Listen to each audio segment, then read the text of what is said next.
Welcome to Abdali Grammar School YouTube channel. Our today's topic is good manners and habits. What is meant by courtesy words? Those words which we used for polite behavior, or a polite action or remark. When we meet each other, we say assalam, alaikum, and we answer wa alaikum as-salam. Saying good morning, good afternoon, and good night maybe can make someone's day a little bit better.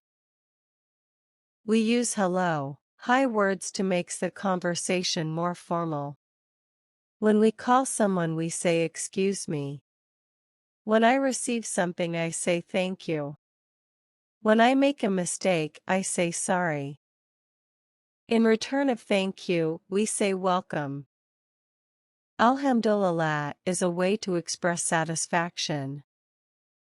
Jazakallah is a way of thanking someone. Mashallah, to express a feeling of beauty regarding an event or person.